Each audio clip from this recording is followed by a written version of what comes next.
In the mental health field, too often, we've made it seem as if it's just in your head. Just in your head. The landlord can hijack the rent by 20%. That impacts people's mental health. Can't have a profit-driven mental health care system if we want our people to be connected and healthy. Hello, humans and maybe non-humans or something at this point. Welcome back to It's Not Just in Your Head, a podcast by two mental health professionals who have kooky conversations about capitalism and mental health, to put it concisely. I'm Max Golding, LMFT. We've got Harriet Fraud, PhD, over here as usual. And and before I forget, thank you to our patrons, in particular First Winter, Sarah Turner, Rebecca Johns, Justin Harper, Bandila Msimanga, and Ashley. Liam, shout out. Thanks for doing the editing and everything. And we have David Cobb on today, which is super exciting. I actually think I didn't say this to you, David, but I think I actually met you at UCSB like 10 years ago. Did you come to Santa Barbara?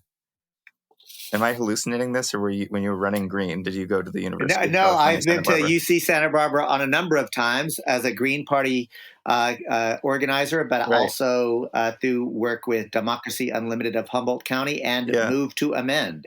So UC awesome. Santa Barbara, I've been there many times. Okay, well, I think I actually met you and we talked like 10 years ago. Anyway, okay, sorry, I jumped the gun, but Harriet, why don't you introduce David so everyone knows who he is? I would love to, because we're very lucky to have David Cobb on, the champion of cooperatives, and really does something about it.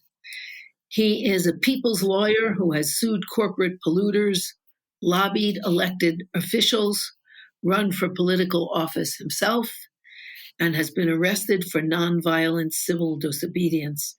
He's the executive director of Cooperation Humboldt and co-coordinator of the U.S. Solidarity Economic Network. So really, we're glad that you're here. And I wanted to start right away by asking you, what is Cooperation Humboldt, so our listeners can be inspired and know about it? Oh, well, Harriet, thank you for the question. And I want to actually back up to answer it, because your introduction, it's what I provided you, and it's all true. But I also think it's important for the purposes of this conversation for me to anchor that yes, I'm a lawyer by training. I'm a social change agent. But really, y'all, I'm a straight up revolutionary. Now, don't get alarmed. I'm not a violent revolutionary, but I am a revolutionary because I believe that we have to completely restructure our society. Social, political, and economic institutions have to be transformed. And the reason I want to start there, Harriet, is because for two reasons. One, because it's true. I am a revolutionary. I think we have to restructure society. But the second reason is because I'm trying to normalize this conversation. I'm trying to inspire people who know that it's true, and they know in their head and in their heart and in their bodies that the current system is fundamentally racist, fundamentally sexist, fundamentally class oppressive. But our system, media, politics, every way we're told we shouldn't say that out loud, that it makes us sound crazy, that others will not respect us. Well, I disagree. I think we have to actually inspire people to act based on our analysis and our truth. So with that saying, what is Cooperation Humboldt? Cooperation Humboldt is a local community-based organization that believes that we can meet all our needs to not just survive, but to thrive. We can live rich and meaningful lives without exploiting or oppressing anyone, without allowing anyone to exploit or oppress us, and it can be done in a truly regenerative, ecologically sustainable way. So Cooperation Humboldt is an experiment in radical, little d, democratic processes to meet our material, tangible, and spiritual needs. Well, that is inspiring. And, after hearing Jane Fonda's wonderful address, how activism is an antidote to despair, I wonder, what are the psychological effects of organizing Cooperation Humboldt? Well, a brilliant question, Harriet. And what I would say is this. I realize that in a very real way, I am first, I want a big picture. I do believe that there is some truth to this idea that at our core, we're all motivated by either love or fear, right? Like there's something to that. And I also want to acknowledge that I am motivated also by true anger at the injustice of this racist, sexist, class oppressive, and ecologically destructive society in which I live. By the way, I think that it is not my birthright is to live differently, but the system has. I've been born into an incredibly traumatic system, so I have to admit that I'm provoked a lot by anger. But I also realize this: that if you just stay in a place of anger, that is incredibly damaging. It's damaging to your physical body. It's damaging to your emotional health. It's damaging to your spiritual well-being. In every way, anger alone is a toxic phenomenon. But there's a difference between righteous anger and just regular old anger, because if you allow righteous anger at injustice to provoke you to action, there is something almost a spiritual, emotional alchemy that takes place. It literally becomes joyful, even if you're not winning, even if you feel like you're not actually being as successful as you want to be, by engaging in a self-actualizing way to live in the world that you know that you deserve. It becomes an incredibly uplifting, powerful, joyful experience, even if you're not, quote, winning. Yeah, well, I think partly if mental health is connection and about connection to other human beings, you are connecting around hope, around belief, around promise, and you get the energy of everyone else through that. You know, as Johann Hari's book about connection really states it or shows it, mental health is about feeling connected and not isolated. And so we overcome the isolation of capitalism, sitting in our own little house, watching our own little TV, doing everything alone, because we understand we need each other and we want each other. That's a huge mental health boon, I think. Oh, it is. And I'll also just acknowledge, look, I have almost 20 years now as a recovering alcoholic.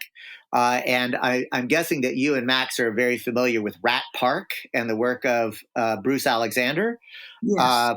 But I'll just tell you, like when I read that, and again, I already was sober and I was already doing it. But when I read about Rat Park and what it teaches us about addiction, it was illuminating, right? Like it was like, yes, exactly. That's the thing. What we want is connection with others. What we want is meaningful, productive work and labor for which we will be acknowledged and appreciated. See, what we want, actually, if you really look at it, it's an amazing thing. And the problem is our current political economic systems are not allowing us to fully offer our gifts, fully offer our labor, and have our labor appreciated, right? Instead, our labor is treated like a commodity that's bought and paid for, like capitalism, right? Like that's the problem. People don't understand what capitalism is. And as a result, they don't understand that what's happening to them is that they're having a traumatic experience because of systems that are actually not serving them. That's right. Because if you think about what is capitalism, well, it's a class system, like slavery was master slave and feudalism was serf lord in sort of simple terms. And capitalism is employer employee, where you give your labor power, they make much more from it or they'd never hire you. And then they give you the smallest portion they can while you work. And you are the majority, and they are enriched by your labor without sharing it. And so that it's, a selfish, mean system. But I'm really curious as how you got from a critique of the capitalist system, a passionate critique of its inadequacies, to building the alternative in Cooperation Humboldt. What got you there? Well, Harriet, I'll do it as quickly as I can, but I also want to answer it fully to say this, that my earliest memory as a child, one of the earliest memories is fighting with a my brother and a cousin over a little Matchbox toy. I think that's what it was. Doesn't matter what it was, but I definitely remember it was, and we're like 4 years old maybe. And my mama comes in. And by the way, I grew up in poverty, not just working class, but I'm one of the few people of my generation who knows what it's like to grow up in a house without a flush toilet. And rural poverty is different than urban poverty, but poverty sucks. Yeah. But I didn't know I was poor because I was surrounded by love. But the point is, here we are, 4-year-olds fighting, and my mama comes in and says, "What's going on?" And I remember, Harriet, she didn't stay towering over us, although she obviously towered over us, because I remember I still have this visceral memory of her like crouching down, putting her hands on us and just soothing us and calming us down, right? First, like, "Okay, what's going on? Hey, what's up?" And then through the course of the conversation, we like through tears and choking it out saying, what was going on? She says, "Oh, I see. Here's the problem. There's 3 of you and only 1 of these. So that's really the problem here. Oh, but you know what? Look." And then she just sort of gathered things amongst us. She said, "But look, I've seen you play with these other things. Look at how much there is."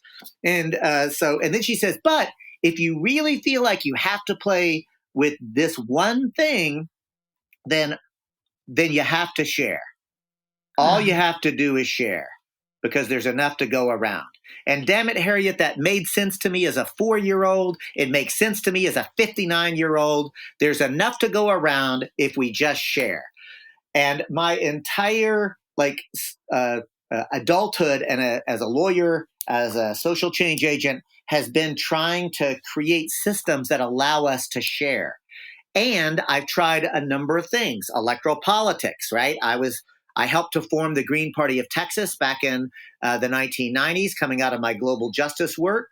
And by the way, Bill Clinton and NAFTA is what completely just turned me off and away from the Democratic Party.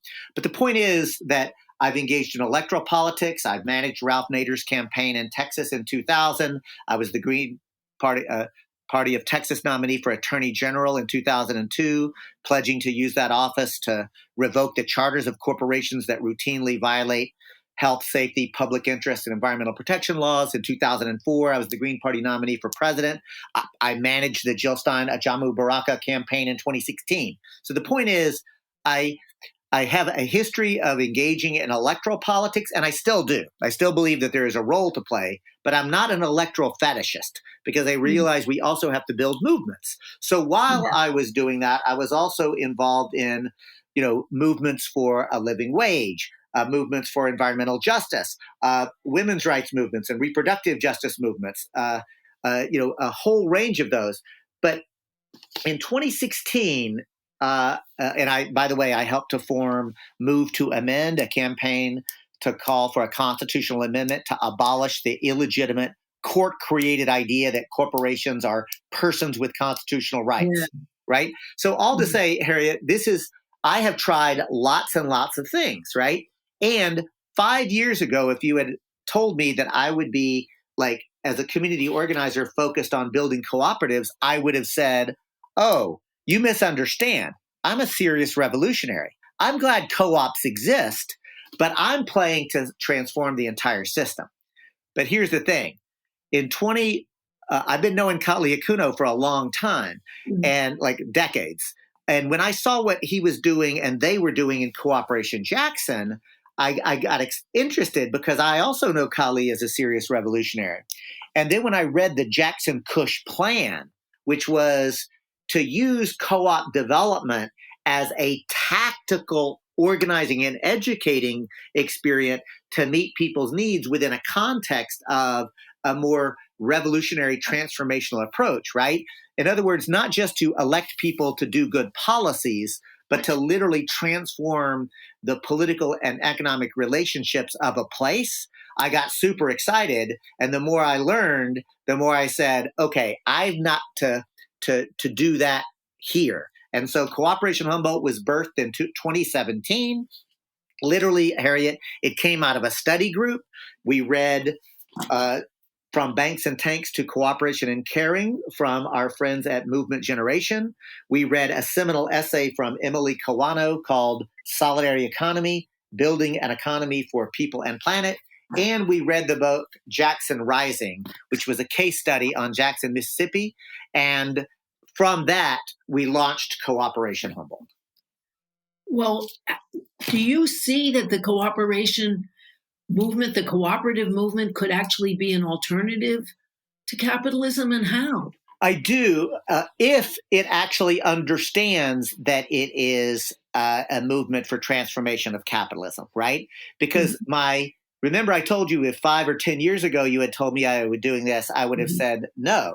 But that's because, Harriet, my experience up to that time is almost everybody who was in the co-op movement, at least that I bumped up against, were literally saying, well, the capitalist economy sucks, but I'm going to create a work environment for myself and my coworkers so that profits are shared. It's better for us, right? So in other words, it just became a niche reaction, right? Mm-hmm.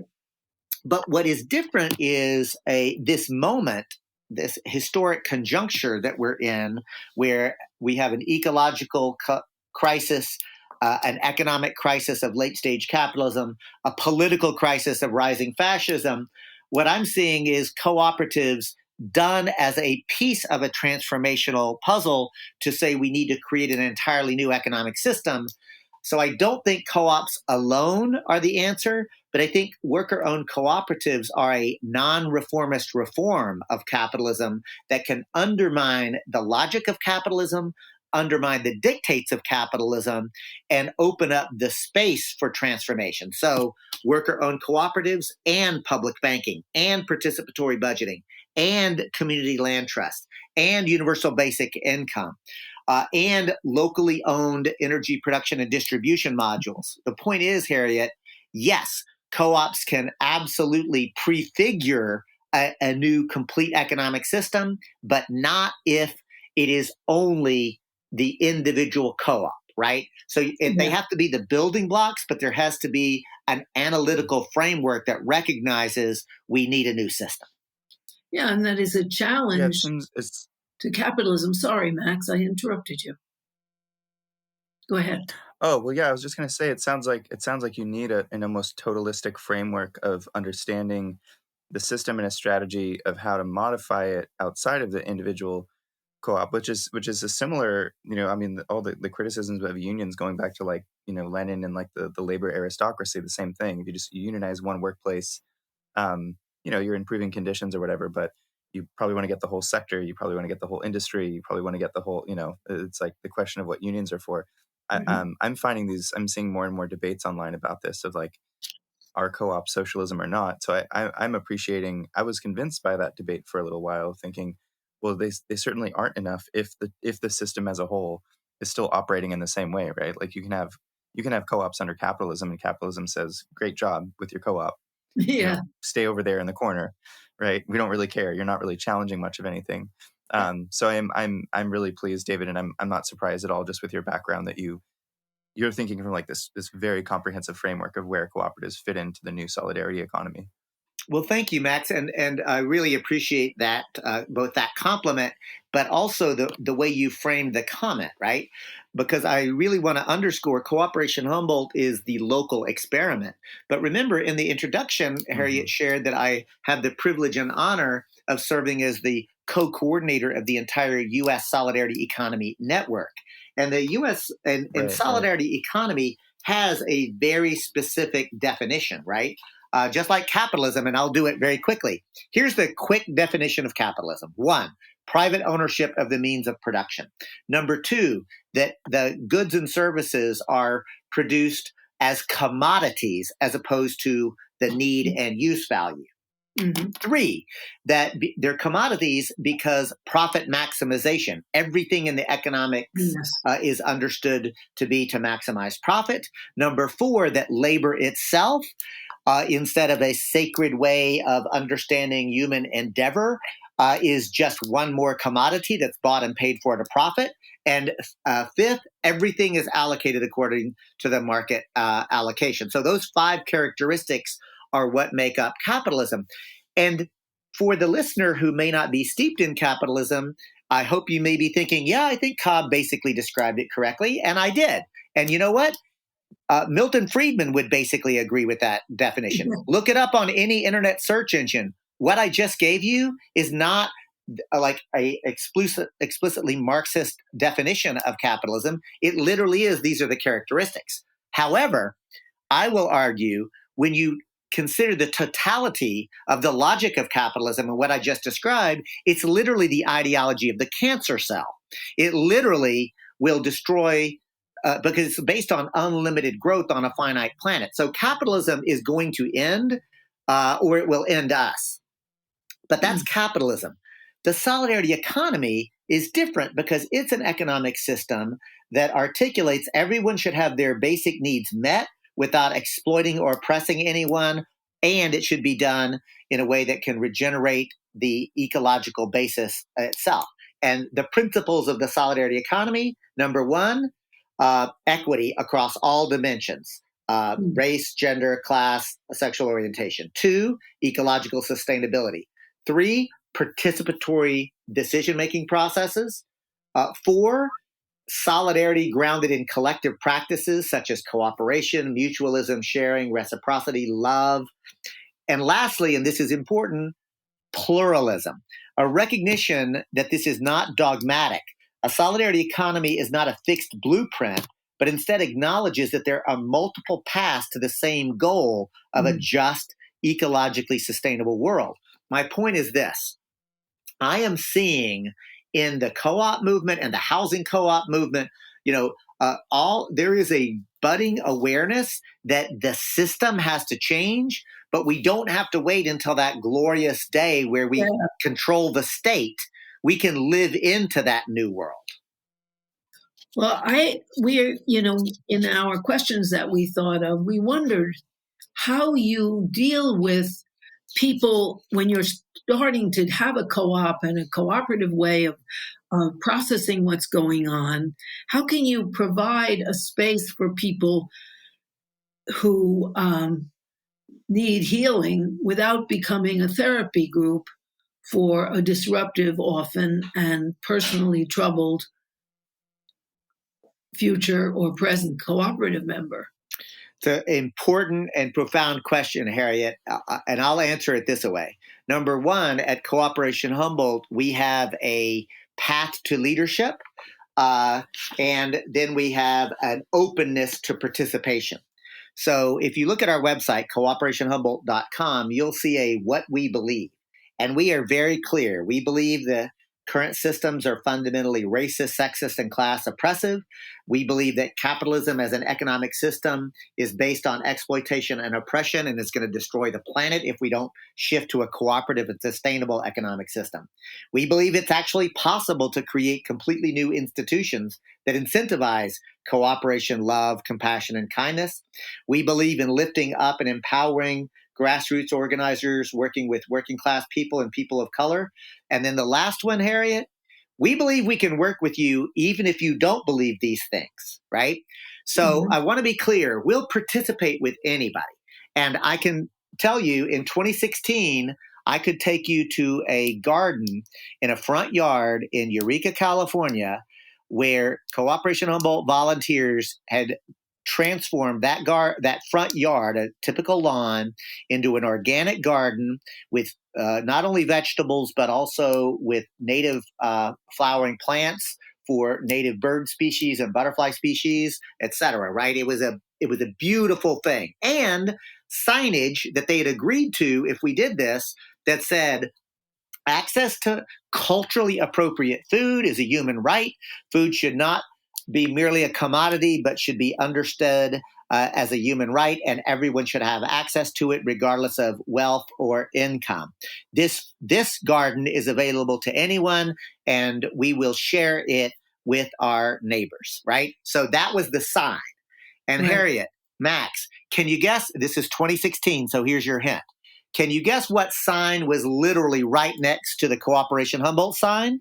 Trump. Trump for president. Yeah. That's right. And so when I say that we'll work with anybody, that's not a casual quip. It is a sincere statement. But Harriet, those people, unless they have an epiphany, will never be in leadership at Cooperation Humboldt, because our leadership, we have a path to leadership, which includes a 12-week political education study group where we build social solidarity, where we grapple with white supremacy and what that means and how it shows up. We grapple with settler colonialism and imperialism and what that means and how that shows up. We grapple with heteropatriarchy and what that means and how it shows up. We grapple with capitalism as an economic system. So we have a path to leadership. In addition to that, when we are incubating worker-owned cooperatives, we spend as much time in how you make and implement decisions as we do about the business practice itself. Because remember, a worker-owned cooperative business is still a business. As Max astutely observed, it still has to exist within the capitalist framework. I mean, I do envision a world where we replace it, but we're not there yet. Right. So my point is, we have to recognize, and you may know my colleague Jerome Scott, who helped to found the Project South as well. He comes out of the League of Revolutionary Black Workers and the League of Revolutionaries for a New America. He quips, we have to make revolution with the people that capitalism hath bequeathed us, which is to say, we're all damaged, right?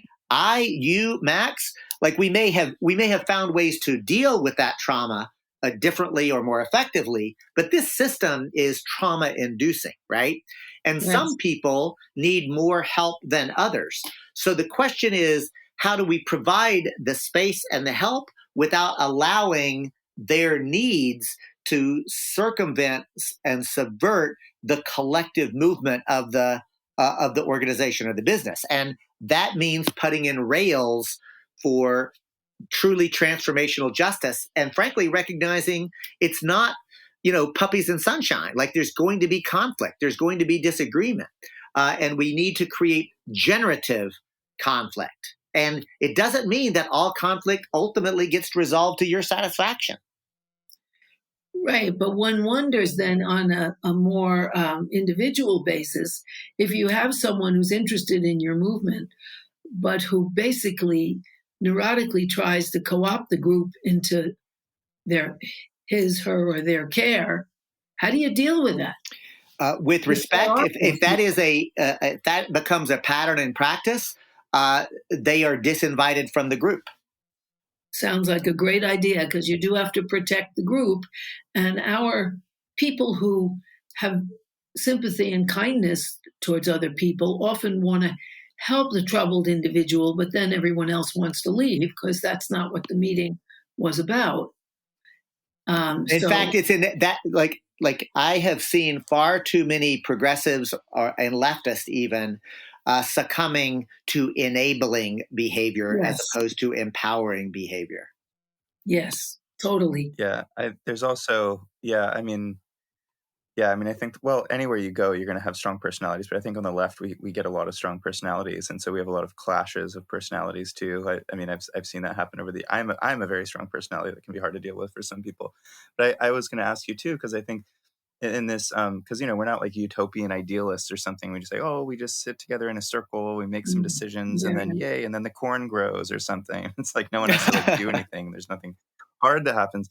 But I do think that there's something potentially refreshing about a more cooperative and solidarity model where like, if you think of the alternative in any given workplace, it depends on the workplace, but in your average workplace where, labor is considered pretty expendable, and you're not really there because, they'll say something. This is always a union busting phrase. They'll say, oh, we're one big family, right?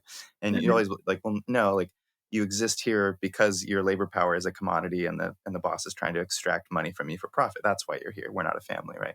And so if somebody messes up, you get rid of them. We're all at will employees, right? You can just get rid of the worker. You get a new one, and I think it gives in the sort of in the zeitgeist of American workplaces and most capitalist workplaces, there is a general fear of each other. That someone could snitch on me. I'm not working, quickly enough. Somebody might try to climb over me to get a promotion into a managerial position, and then they'll definitely have power over all of us. That there's, everywhere I've ever worked, there's always like a sort of, although there's sometimes an implicit solidarity because we kind of recognize we're all in it together, there's also this sort of fear, almost like a paranoia and a distrust that I think is like really rampant in most workplaces. So I think in theory, you'd think, okay, in this cooperative model where it's like one worker, one vote, we all collaboratively make decisions, you'd think that we could handle conflict better because we do see each other a little bit more as equals and not as these like commodities and stepping stones and stuff. But I'm curious what you think, like in your experience, is that actually true? And then maybe, this maybe sounds a little intellectualized, but I mean, the social reproduction problem of capitalism is that even since we're all still in capitalism, and then we go into some cooperative place and we grew up in capitalism, we learned all the social norms of capitalism, I would think that we'd also bring all the baggage that capitalism gave us into these newer, democratic workplaces. Yeah. So is there less conflict because it's this better environment? Is there potentially more conflict because it's actually more confusing for everyone? They're like, well, what do we vote on? How do we even make decisions? How the hell does this crap work? This is a totally alien environment, right? So yes, it's a great question, Max, and I appreciate that you have an intellectual, theoretical, conceptual framework to ask a very concrete, practical question, right? Yes. So I'm going to answer it from lived, observed experience, and that is your instinct is correct that cooperative spaces tend towards more egalitarian sensibilities, that there is it's easier, right? But it doesn't solve everything, right? The process alone doesn't do it. That's why it's important that there be real clarity on, we call them aims and domains. Like at Cooperation Humboldt, we operate on what is known as a sociocratic process, right? Which are independent, autonomous circles of works and teams. And each of those teams, if they know what their domain is, they know what their aim or their fundamental reason to exist, they have great autonomy, right? But they don't have the ability to circumvent other circles, and there are accountability mechanisms through connector links to the staff collective and to the board of directors. Again, what I'm getting at, Max, is to answer your question, you have to have clear mechanisms for how decisions are made and implemented. There's a great essay by a friend of mine, and the essay is titled, "Hierarchy is Dead, Long Live Hierarchy." And that's because for so many of us who recognize and came out of hierarchical structures, we say, oh, this power over is exploitive, it's oppressive, I hate it. Let's do horizontalism. But as soon as if you do real, genuine horizontalism exclusively, you quickly will experience the tyranny of structurelessness. And you'll find, oh my God, we just spend so much time incessantly talking. And it's like, and I'm in these meetings where things are being debated I don't even care about. It's just terrible. Mm-hmm. So sociocracy is a way to create mechanisms that say, if you have a agency on something, it's only those things that actually you should have agency over. And secondly, it doesn't have to be based on pure consensus. We have a consensus-seeking mechanism, right? But our governance structure is different. So that's a big picture answer, right?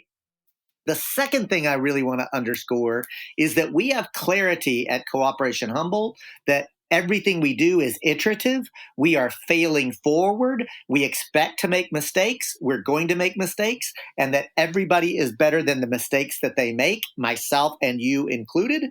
And we don't engage in shame. We don't engage in blame. We do engage in objective observations about gaps and figuring out how to close them. And so that leads me to the last point I want to make.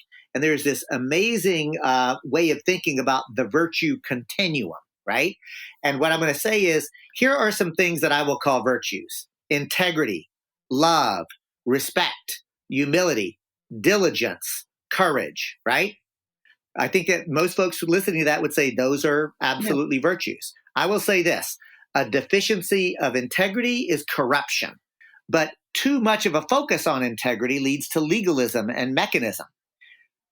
Love is a virtue. The deficiency of love is selfishness, but an excess of love is enablement.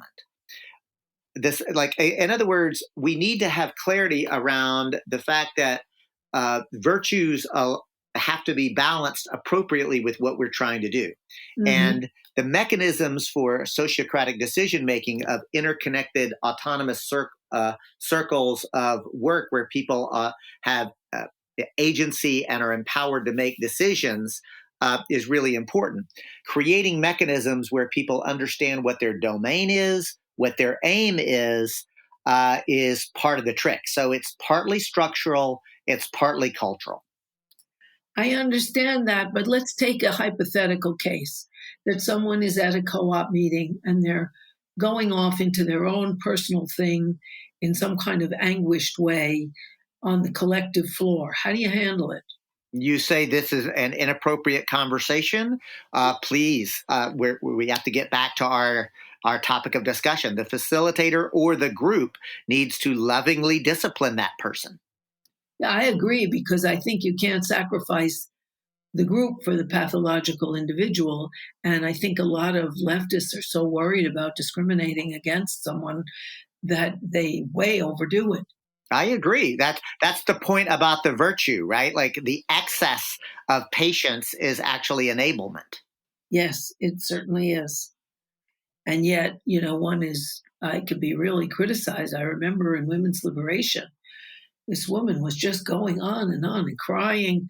And I said, well, she's crying. Let's go on with the agenda. Well, it was considered male, which at that point was a terrible curse, as well as dictatorial and unfair. But you can't run a meeting if people are just emoting. Correct. And again, there is a place, like I don't need to tell mental health professionals that there is a place for emotion, right? In fact, emotion is with us at all times. But what I would say is that there is how to say this? I would say that kind of thing that you experienced is actually a function of the capitalist mindset and the hyper-individuality, right? Like this idea that like my emotional need, everybody else has to stop and deal with it, is incredibly infantile, actually. Yeah, well, I think that's a wonderful way to say it. You hope you have the group agreeing on that, because I think you can't allow the mission to be sidetracked by somebody's neurosis. No, that's right. And I can tell you that at Cooperation Humboldt, we continuously, about every 9 months to a year, have what we call culture setting spaces. So it's not just strategic planning, but we also make sure that we are intentionally and deliberately setting the culture. And the culture at Cooperation Humboldt it includes things like a commitment to non-violent communication tactics, right? Mm-hmm. And we try to hold each other to that. We have a culture of asking wait, W-A-I-T, why am I talking? We have a culture of step up, step back, or as some folks are teaching me now to say, move up, move back, so as not to be ableist. But the point is that we have a set. Oh, and another cultural norm is children are always welcome at Cooperation Humboldt meetings and events. So if you do collective culture setting on a continuous basis and understand that culture is not just art and and music, it is literally all the things that we do together, and that you continuously set that culture collectively, then it's easier to hold everybody accountable to it, myself included. Well, what do you think about, because like one challenge, I got really into tenant organizing over the last like year and a half, and one really exciting prospect was this idea of, okay, we find these big apartment buildings and we find that there's these asshole slumlords, and we help people organize against them, and then we help them build community within their apartment buildings, right? And there's actually a case where in Washington, D.C., after the pandemic started, that some really militant organizers got rent strikes within massive buildings that have actually resulted in the landlords going bankrupt, and now the buildings are being turned into housing cooperatives, basically. Really amazing, using that sort of fiery anger militancy to move toward arguably maybe solidarity economics. So cool. Sorry for the tangent on this, but like what I've found though in actual tenant organizing is that most people living in apartment buildings don't actually want to talk to each other. They don't want to build community. They don't want to build a collective culture. Max, I am very grateful for that as an example, because I think it's important to underscore that's that both the power but also the weakness and deficiency of tenant organizing, precisely for what you've just described. And so for me, I don't do tenant organizing for that reason. And not that I wouldn't do it, but I'm more interested in working with people who have a broader vision of a true cooperative society. So housing co-ops, yes, but as a part of the larger cooperative movement. And I think it's a mistake if you do any kind of organizing and don't have a broad political education that again, Cooperation Humboldt integrates into everything that we do. I think that's really important, because with that model you just articulated, you could be capable to build enough power to challenge capitalism. Just taking over buildings wouldn't do it. Correct. And again, taking over buildings is a tactic, Harriet. Yes. And it's a tactic that we support. Just like building worker-owned cooperatives is a tactic. Like these are tactical things that we do. But I often remind people, look, vision, goals, strategies, tactics. The vision is the big, huge picture.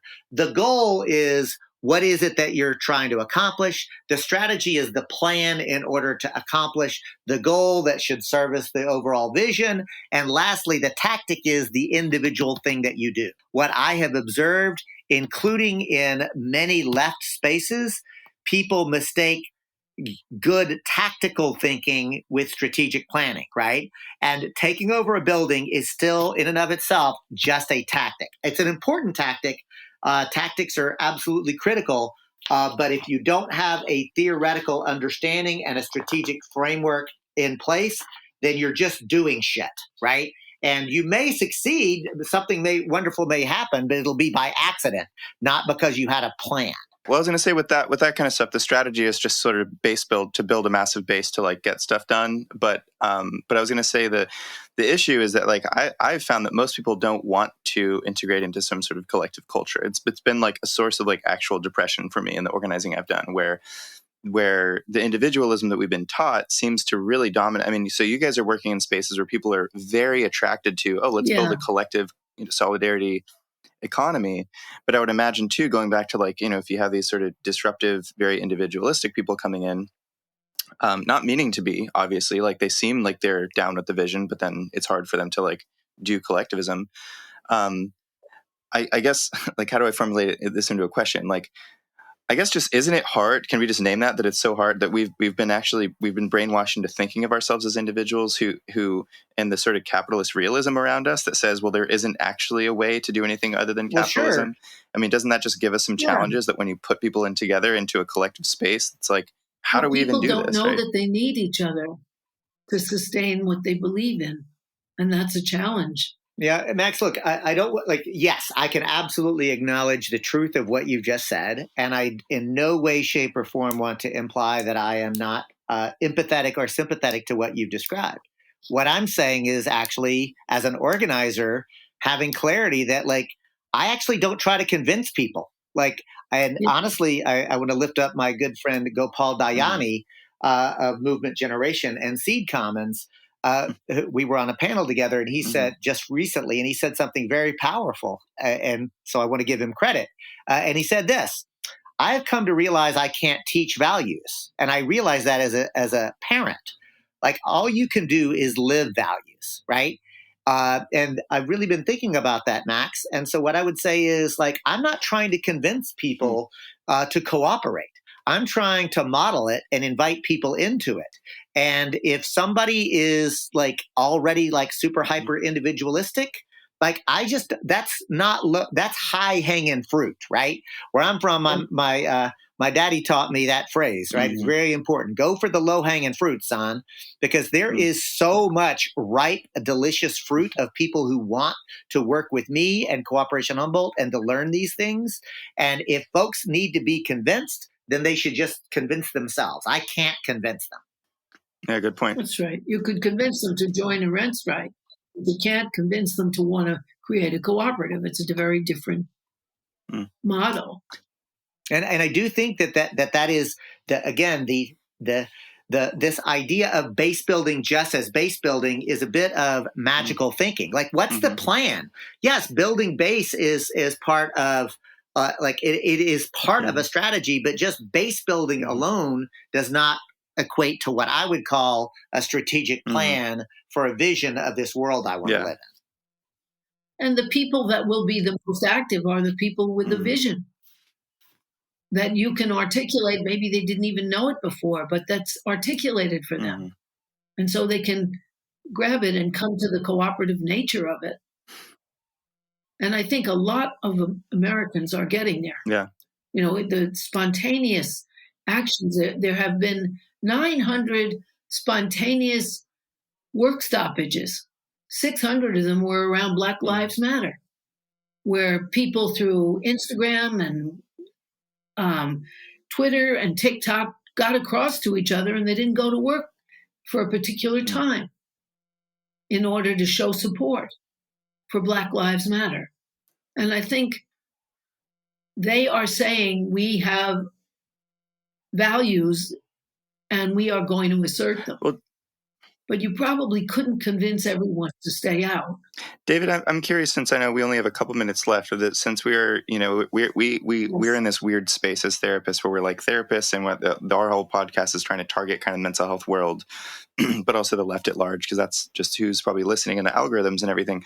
But we go off on these leftist tangents that seem like they have nothing to do with mental health. I'm curious just what you think generally in your experience in Cooperation Humboldt and related sort of solidarity economics projects of the if you could comment on whether or not you think it is a more empowering, maybe psychologically or spiritually empowering kind. You've touched on this a little bit already, but if yes or no, if it does feel that way, if you think that it gives people more, I guess, like psychic freedom and a sense of personal and collective liberation, and if you think that it's good for people's mental health, and if you want listeners to get tapped into these kinds of projects for that purpose. So the short answer is yes, yes, and yes. And the good news is that I can actually tell you that there is good scientific data to back up what I'm about to share, and that is that worker-owned cooperatives objectively give people a higher sense of autonomy, a higher sense of satisfaction. They are, in fact, mentally, emotionally healthier and happier. And again, there's data on this. You can take a look at the work out of Democracy at Work Institute, or DOWI. So the answer to the question is yes, I've experienced it, and there is good science and data that corroborates it. But Max, we don't need science to know that you feel better whenever you're not being exploited or oppressed, right? That's common sense. And I think you feel better when you're not alone. That's what calling these hotlines are. They don't solve your problem, but you know you're not alone because someone's listening. I really want to underscore that a cooperative, like a non-alienated space, is actually not going to solve a bipolar disorder, right? Mm-hmm. There are lots of other things that are going on in terms of neurodivergency. It's not like co-ops or even cooperative cultures are the end-all be-all. Mm-hmm. But I will tell you this: they are healthier. Right? Yes. They are better in every way as a way to make and distribute goods and services. Yes, and both psychological goods and services as well as physical ones. Hey, from your lips to the goddess's ears, Harriet, wouldn't it be wonderful if we had therapists actually creating worker-owned cooperatives, and we had physical, like doctors doing it? Like, I actually think that we should cooperatize all the things. I think so could too. Connect you actually with. I think so too. We had some people on in New York. Well, actually in the UK too. I actually attended a meeting last week with mental health professionals trying to do this right now. There's a small group, mostly kind of anarchist therapists of that orientation that are really interested in this. So maybe more on that another time. But I wanted to ask you if you wanted to plug your projects, just to kind of give the links. We'll put it in the show notes as well. I think you already, was it just Cooperation Jackson or not Jackson, cooperationhumboldt.com. Is that what it was? Yes. So thank you so much, Max. And I want to end with a deep appreciation and gratitude to the two of you as human beings. I know that you put this together as a labor of love and a love for humanity and each other. So thank you for providing this space. I was honored to be part of the conversation. I also want to encourage folks to check out cooperationhumboldt.com so you can see what it looks like to put these concepts and ideas into practice. And if you are interested, you can take a look at the U.S. Solidarity Economy Network, ussen.org, which is a network of practitioners across sectors, across regions who are trying to build this post-capitalist framework, right? And this is important, Harriet. These are folks who understand we have to go beyond capitalism. You can't just reform it. And then lastly, that the USN is connected to the global, international, global movement for a social solidarity economy. Because you know what? We can do this.